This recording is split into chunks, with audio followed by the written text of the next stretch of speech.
तेजस्वी यादव बालिग होने के पहले से ही करप्शन में घिरे हुए हैं। मतलब जब वो 18 साल की उम्र पार करते उसके पहले ही वो करोड़पति बन चुके थे। चिराग पासवान बेदाग हैं अभी तक। चिराग पासवान के ऊपर करप्शन का छोड़िए, कहीं कोई विवादित बयान देने का भी कोई आज तक मसला नहीं उठा है। किन मापदंडों पर हम किसी नेता की तुलना किसी नेता से कर सकते हैं? उसकी जनाधार, उसकी लोकप्रियता और उसकी क्रेडिबिलिटी।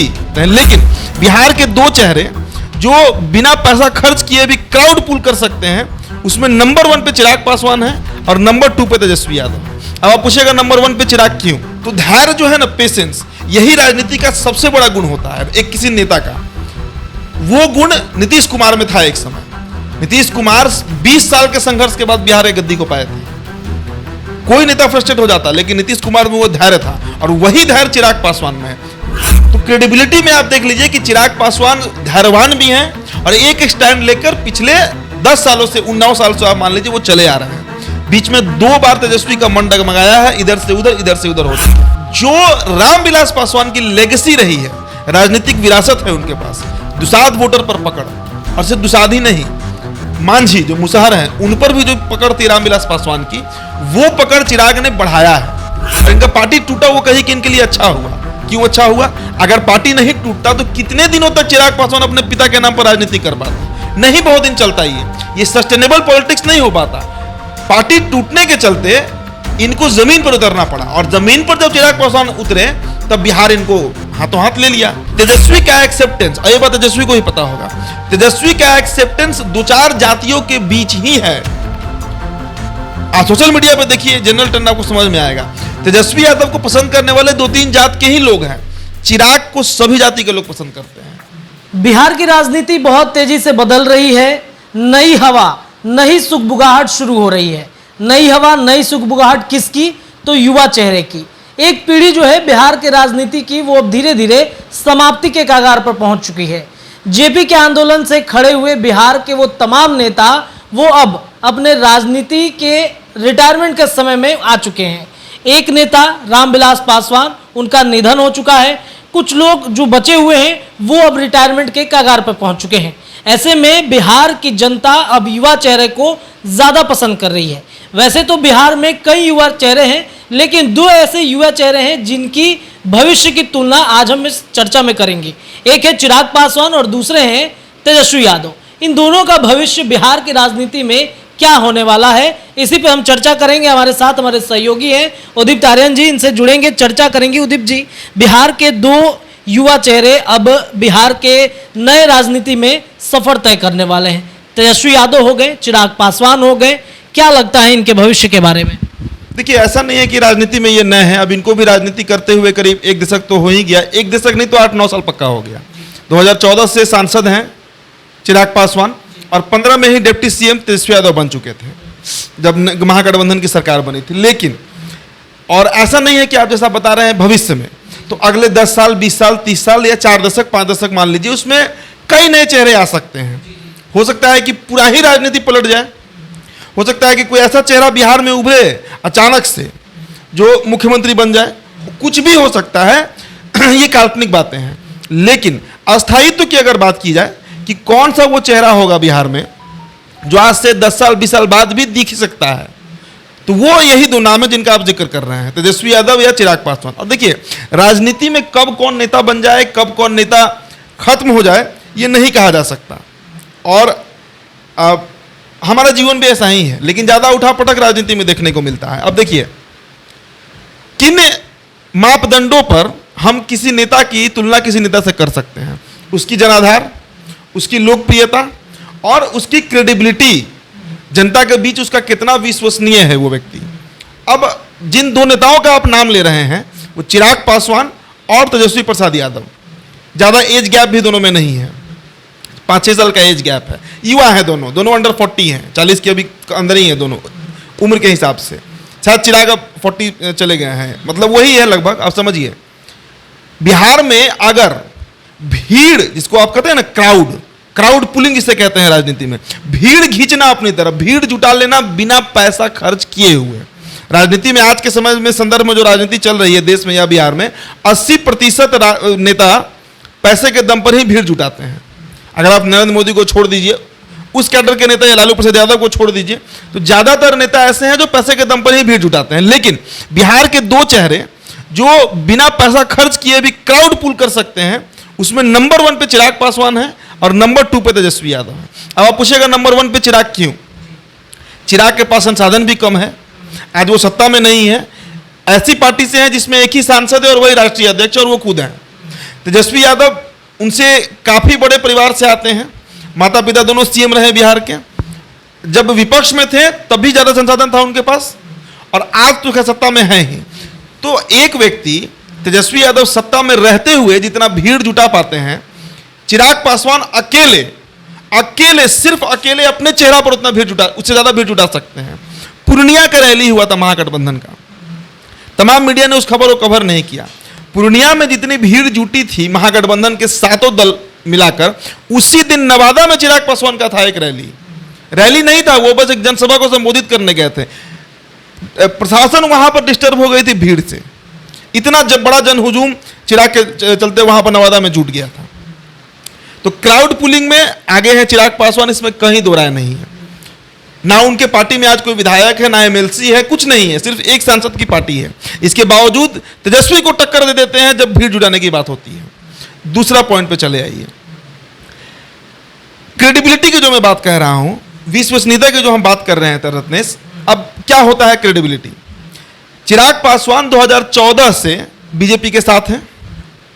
बीच में ऐसी स्थिति आई जब अक्टूबर 2020 में इनका पिता का निधन हो गया, रामविलास पासवान का, पार्टी टूट गई, इनका बंगला तक छीन लिया गया, एनडीए से इनको बाहर कर दिया गया, सब कर्म किया गया चिराग पासवान के साथ। लेकिन चिराग अपना स्टैंड हमेशा नरेंद्र मोदी को लेकर, बीजेपी नहीं, नरेंद्र मोदी को लेकर एक स्टैंड रखें कि हम नरेंद्र मोदी के समर्थक हैं, उनके नीतिगत समर्थक हैं, उनके कामों को लेकर उनको हम समर्थन कर रहे हैं। चाहे वो कोरोना काल रहा हो, नोटबंदी रही हो, जीएसटी रहा हो, हर मामले पर चिराग ने शुरू से नरेंद्र मोदी पर भरोसा किया और विश्वास जताया, क्योंकि उनको पता था कि आज नीतीश कुमार प्रायोरिटी है भाजपा के, लेकिन समय बदलेगा और समय बदलेगा, भाजपा की जरूरत बदलेगी और यही समीकरण बदलेगा बिहार का। और देखिए आज वो हुआ।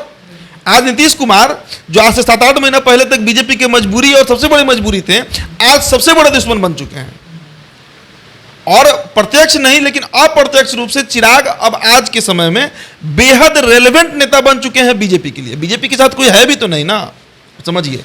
और बिहार के जो दुसाध वोटर हैं वो किधर जाएंगे सिवाय चिराग पासवान की। और ये बात का अच्छे से आभास अमित शाह को भी है और नरेंद्र मोदी को भी है। और सबसे बड़ी बात, अक्टूबर 2020 में जब रामविलास पासवान का निधन हुआ, उसके बाद आप एक स्टेटमेंट ऑन रिकॉर्ड खोज कर दिखा दीजिए, या उसके पहले भी, जब चिराग पासवान ने नरेंद्र मोदी के खिलाफ बोला हो, नहीं बोले हैं। तो धैर्य जो है ना, पेशेंस, यही राजनीति का सबसे बड़ा गुण होता है एक किसी नेता का। वो गुण नीतीश कुमार में था एक समय। नीतीश कुमार 20 साल के संघर्ष के बाद बिहार की गद्दी को पाए थे। कोई नेता फ्रस्ट्रेट हो जाता, लेकिन नीतीश कुमार में वो धैर्य था, और वही धैर्य चिराग पासवान में है। तेजस्वी यादव पर चले आइए, हम क्रेडिबिलिटी की बात कर रहे हैं। चिराग पासवान 2015 के पहले, जब 2014 का लोकसभा चुनाव हुआ, पानी पी पी कर नीतीश कुमार के खिलाफ बोलते थे। 15 में गठबंधन हो गया तो नीतीश कुमार उनके चाचा बन गए। 17 में फिर गठबंधन टूटा तो फिर क्या नहीं बोला गया था, ऑन रिकॉर्ड है। तेजस्वी यादव का आप स्टेटमेंट आकर खोज कर देख लीजिए, जो नहीं कहना चाहिए वो बात भी कहे वो नीतीश कुमार के खिलाफ। और फिर 9 अगस्त 2022 को फिर चाचा बन गए। तो उससे होता क्या है, आपकी क्रेडिबिलिटी जनता के बीच खराब होती है।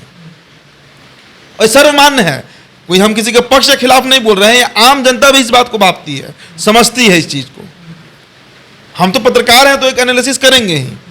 तो क्रेडिबिलिटी में आप देख लीजिए कि चिराग पासवान धैर्यवान भी हैं और एक स्टैंड लेकर पिछले 10 सालों से 19 साल से आप मान लीजिए वो चले आ रहे हैं।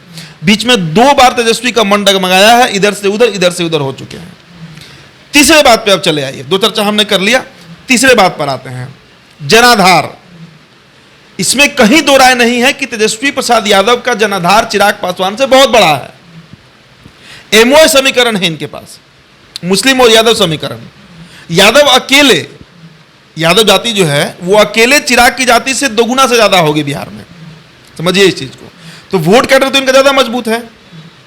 अब जहां तक एम का बात रहा, मुस्लिम मतदाताओं की बात रही, आप ये बात नोट कर लीजिए, जिस रणनीति पर बिहार में काम हो रही है, चाहे वो अवैसी कर रहे हो AIMIM या बीजेपी जो स्ट्रक्चर बिछा रही है, मुस्लिम वोट आज नहीं तो कल छटकेगा ही छटकेगा राजद से।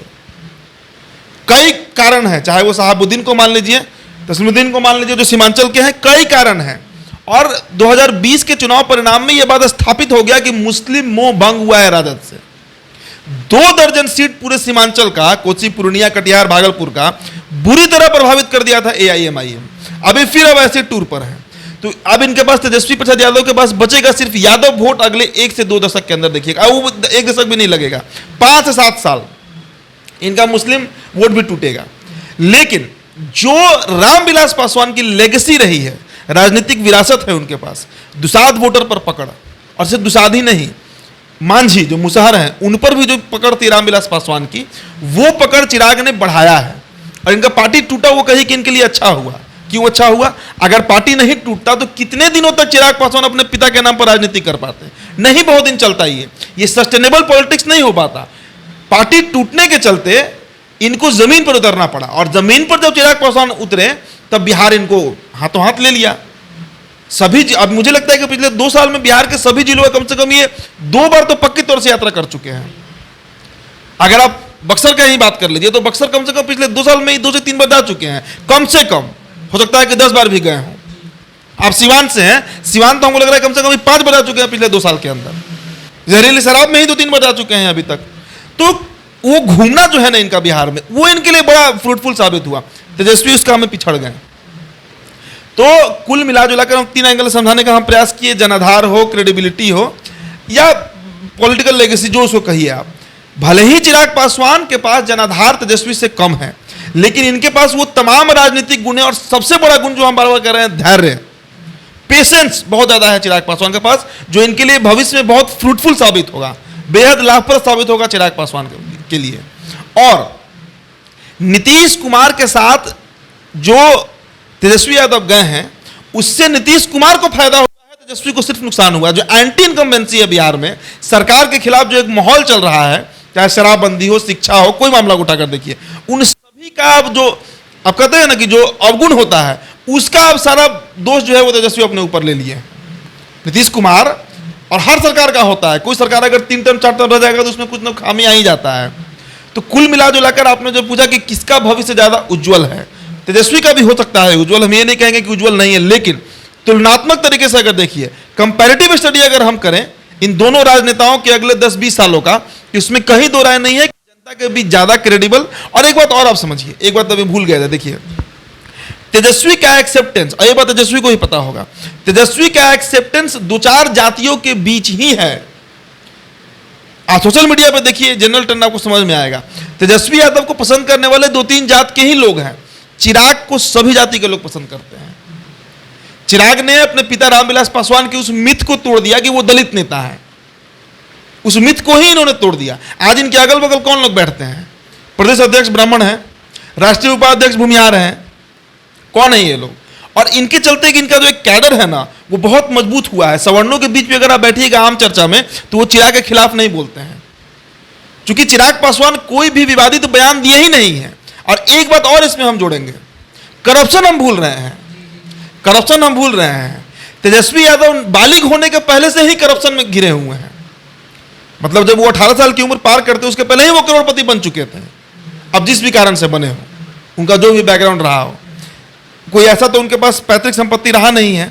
तो ये तय है कि कहीं ना कहीं से वो जो पैसा आया होगा, चाहे IRCTC घोटाला आप ले लीजिए, लैंड फॉर जॉब घोटाला ले लीजिए, सभी जगह से तो घिरा हुआ है ये परिवार। चिराग पासवान बेदाग हैं अभी तक। चिराग पासवान के ऊपर करप्शन का छोड़िए, कहीं कोई विवादित बयान देने का भी कोई आज तक मसला नहीं उठा है। ना धर्म पे ये बोलते हैं, ना व्यक्ति विशेष पर ये टिप्पणी करते हैं। सिर्फ एक व्यक्ति पर ये बोलते हैं, लेकिन वो व्यक्ति बिहार का मुख्यमंत्री है, और उनकी नीति पर बात करते हैं। नीतीश कुमार, आपको याद होगा, एक बार चिराग पासवान की मां पर टिप्पणी कर दिए थे, खूब बवाल हुआ था। उसके उत्तर में भी चिराग पासवान ने कोई प्रतिक्रिया नहीं दी थी। तो इन सभी गुणों को आप मिलाइएगा ना, तो आपको समझ में आएगा कि एक बेहद सुलझे हुए धैर्यवान नेता के रूप में बिहार में उभर रहे हैं चिराग पासवान। और एक बात और अंतिम जोड़ देते हैं, रामविलास पासवान से अच्छी वाक्पटुता और बोलने की शैली चिराग पासवान के पास है। और फिल्मी दुनिया से चूंकि आए भी हैं तो थोड़ा अट्रैक्शन भी है युवाओं में, खासकर चिराग पासवान का। तो इसी से आप आकलन कर सकते हैं कि किसका भविष्य क्या होना है और क्या नहीं होना है। मुख्यमंत्री बनने के लिए अभी भी चिराग पासवान को बड़ा स्ट्रगल करना है, क्योंकि बहुत सारी ऐसे धर्म जैसे MY समीकरण में उनको सेंध लगाना है, और भी कई जातियां जिनमें उनको सेंध लगाना है। देखिए MY समीकरण में उनको अब सेंध लगाने का जरूरत नहीं है। अवैसी मतलब असदुद्दीन अवैसी जो है ना वो काफ़ी है और वो काम करेंगे अगला 5 साल अभी बिहार में, ईमान कर चलिए आप। उनको बिहार में सीमांचल से दिख गया है कि बिहार में और भी सीटों पर जीता जा सकता है। आपके सिवान जिला में ही 1-2 सीट है जो मुस्लिम बाहुल्य है, जहाँ पर मुस्लिम फैक्टर तय करता है। शहाबुद्दीन की पत्नी हो सकता है ज्वाइन कर ले या EMIM, उसके बाद तो पूरे सिवान और सारण प्रमंडल में मुस्लिम वोट डिस्टर्ब हो जाएगा राजद का। तो MY को बहुत तोड़ने का उनको जरूरत नहीं है, वो काम कर रहे हैं दूसरे व्यक्ति। और मैंने कहा है कि अन्य जातियों में जो एक्सेप्टेंस है चिराग पासवान का, वो तेजस्वी का नहीं है, वो तेजस्वी का नहीं है। मान लीजिए इस बात को, ये बात RJD के लोग भी जानते हैं और BJP के लोग भी जानते हैं और JDU भी बात जानती है। एक्सेप्टेंस तो है तो इनका ही है, दलित वोट पे इनका पकड़ है ही। और CM बनेंगे कि नहीं बनेंगे ये अलग सवाल है, लेकिन ये जो आप पूछ रहे रहते हैं इसकी बाकी जातियों में तो इनका हर जगह एक्सेप्टेंस है चिराग पासवान का, ये मान लीजिए। तो हर जातियों में चिराग पासवान की एक्सेप्टेंस है। क्या होगा भविष्य, कैसे देखा जाएगा इनको, आगे हम लगातार चर्चा करते रहेंगे। फिलहाल के लिए इतना ही। आप जुड़े रहिए हमारे चैनल के साथ, हमारे चैनल को सब्सक्राइब कीजिए। चर्चा पसंद आए तो शेयर कीजिए, अपनी राय कमेंट सेक्शन में रख सकते हैं। बहुत बहुत शुक्रिया।